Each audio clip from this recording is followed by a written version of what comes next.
panjang, jadi susah lah kita nak duduk. Jadi susah lah kita, kaki kita nak bersih. Okey, yang last sekali apa dia? Tertib. Okey, ni ialah 6 rukun wudu yang kamu wajib buat. Kalau ada peluang kita pergi surau. Kalau ada peluang lah. Saya boleh tunjukkan macam-macam cara wudu. Okey, saya bagi seterusnya. Okey, ni yang wudu semua dah hafal? Betul dah hafal? Okey, saya nak panggil boleh? Kalau bacakan ni yang wudu nanti selainkan di sana boleh? Okey, siapa nak baca ni yang wudu? Cepat. Tadi kata dah hafal kan? Baca ni yang wudu bahasa Arab dengan maksud dia. Siapa baca ni kan? Ada ganjaran. Okey,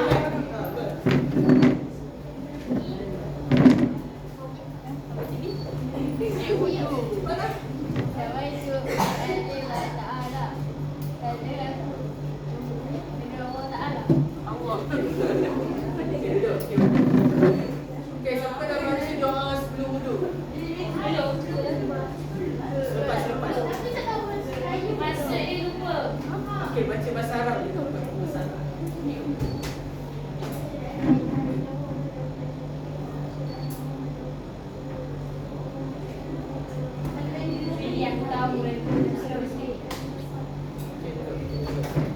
Okey, pastikan semua kena bukan dalam kelas ni kamu kena hafal, tapi untuk diri kamu sendiri.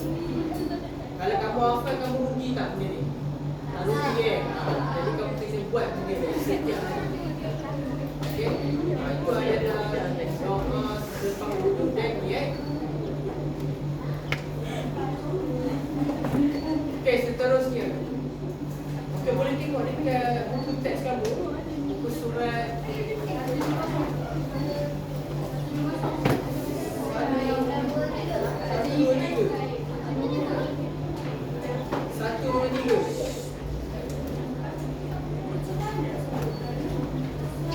Okey, dalam slide ni saya ringkaskan dalam kalau keajaiban sains apabila kita berwuduk yang pertama. Ni kemas.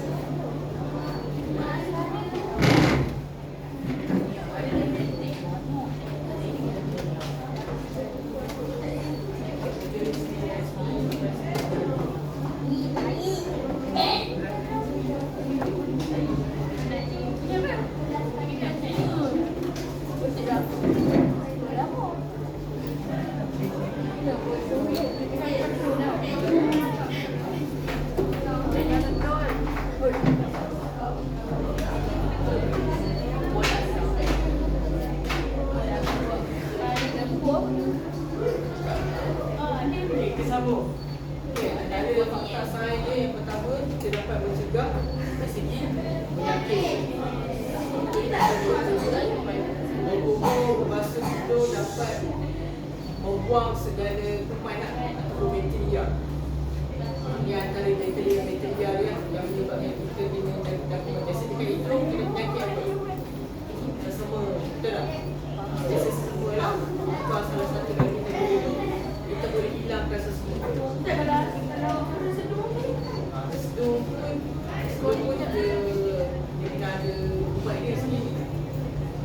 Tapi kalau boleh kita kena amalkan juga.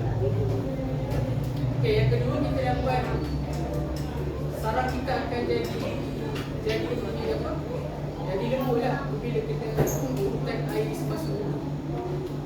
Dapat melegakan ketegangan otot dan merangsang sistem saraf pusat. Okey, yang terakhir sekali kita dapat mengawal suhu badan kita. Suhu badan kita akan menjadi normal. Berapakah suhu normal bagi badan manusia? 37 ke 36? Boleh 36.5 sehingga 37. Kalau siapa suhu dia 38, tapi ada tak orang suhu sampai 40? Itu memang panas macam over. Ada lah sampai mati, belum mati. Itu badan dia terlalu panas.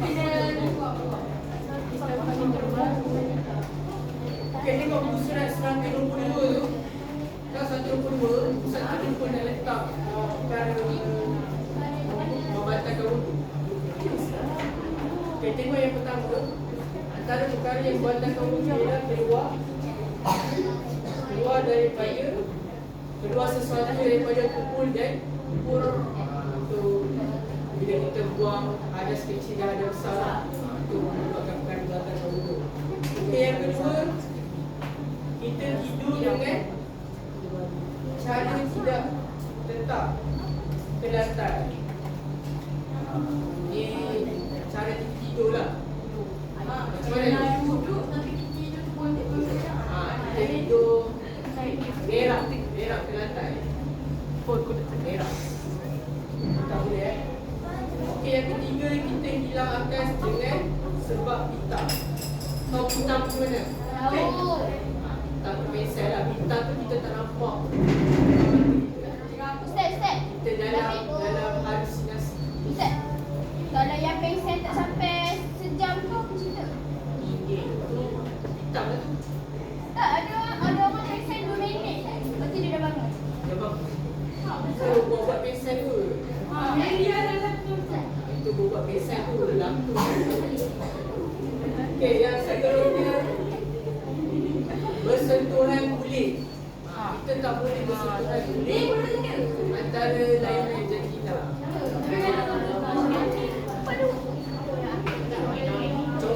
Contoh adik lelaki, kakak perempuan. Jadi kakak ni dah ambil wudu, lepas tu tiba adik lelaki ni kacau, pergi sentuh kulit kakak. Boleh ke tak? Boleh. Mana boleh? Bantal lah wudu dia. Abang adik tak boleh. Sila. Okay, kalau adik-beradik boleh. Maksudnya kalau bukan selain adik-beradik boleh. Maksudnya kawan lah. Kawan. Aku tak boleh. Kena adik-beradik.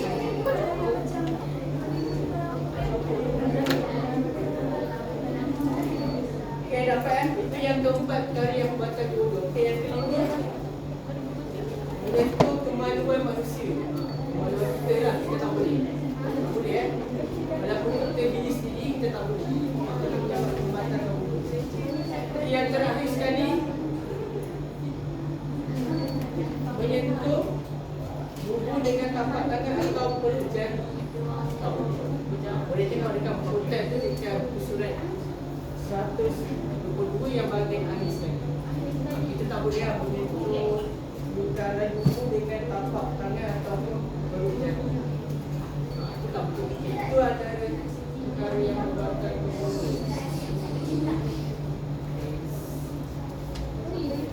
Ini di dalam di atas. Sekejap.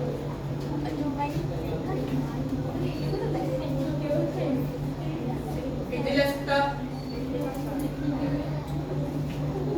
Okay, sekarang dah selesai. Okay, ini antara amalan-amalan sunat apabila kita berwudu. Pertama, kita hendaklah bersugi. Sugi pernah buat tak bersugi? Okay. Bersugi lah. Yang kedua, membasuh tangan juga pergelangan. Membasuh tangan dulu. Pergelangan ni maksudnya pergelangan ni. Kalau ada jam, tak ada jam. Pergelangan ni akan jauh. Okey, berkumpul memasukkan air ke dalam hidung. Okey, membasuh setiap anggota 3 kali.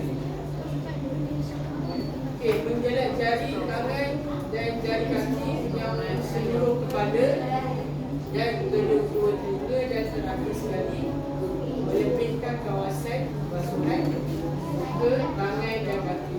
Ini antara amalan ini antara amalan yang boleh kamu amalkan walaupun. Okey, ini antara perkara makruh apabila kita berwudu. Pertama ialah menggunakan air secara berlebihan, membazir. Ini antara perkara makruh. Kalau boleh buka paip, janganlah terlalu sikit, jangan terlalu banyak. Okey, jangan separuh. Buka paip sebab biasa kat surau paip ni macam tak elok sikit kan. Paip dia macam tajam sikit kan. Jadi kamu kena pandai ijaz nanti kepala dia, kepala paip dia. Bagi air tu tak adalah nampak banyak, tak ada nampak. Okay, yang kedua, membasuh atau menyapu anggota boleh tiga kali. Yang ketiga, mendahulukan anggota kiri berbanding kanan. Kalau boleh, kita mendahulukan wudu ni dengan kanan yang bukan kiri. Jadi jadi batal. Saya tak ada istilah kanan kiri. Jadi satu je. Maksudnya kalau kita nak buat wudu, guna kanan kiri.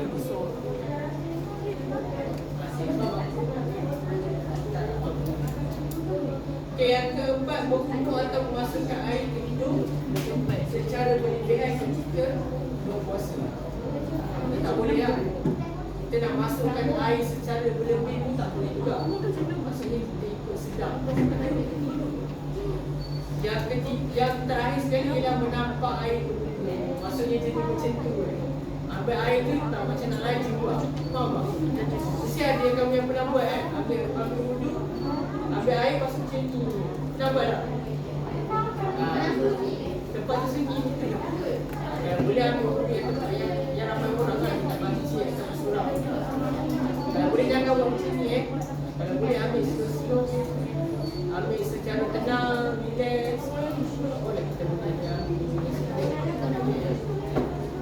Okay, tengok dekat bawah tu yang budak tu. Tahukah anda Rasulullah berwudu gunakan air sekitar 1 sepak lebih kurang 565 ml sahaja. 565 ml banyak-banyak. 500 ml banyak-banyak. Satu botol air. Botol air kamu beli dekat Swimming dekat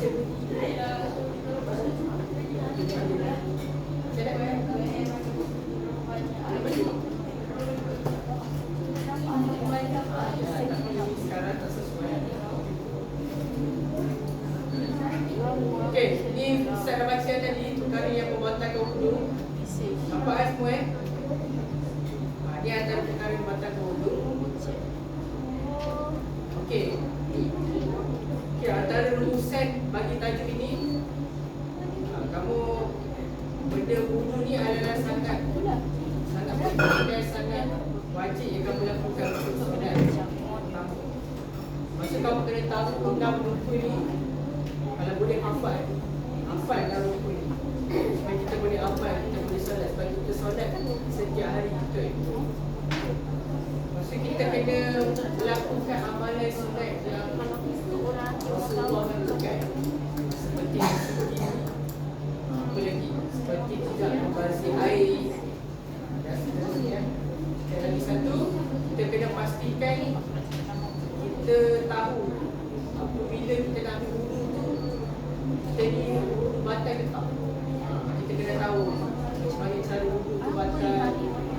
Antaranya apabila kita mengeluarkan hadas kecil atau hadas besar, kita tidur tidak tetap, dan terakhir sekali kita sentuh jika mahram ataupun minuman luar. Okay, jelas ke tak? Okay, jelas ke tak? Okey, kalau jelas, insyaAllah kita akan teruskan dengan terakhir sekali aktiviti kita akan menyusun puzzle. Tahu tak puzzle? Tapi kita main kumpulan boleh? Kita ada masa lagi 20 minit. Okey, sekarang kita boleh bentuk kumpulan.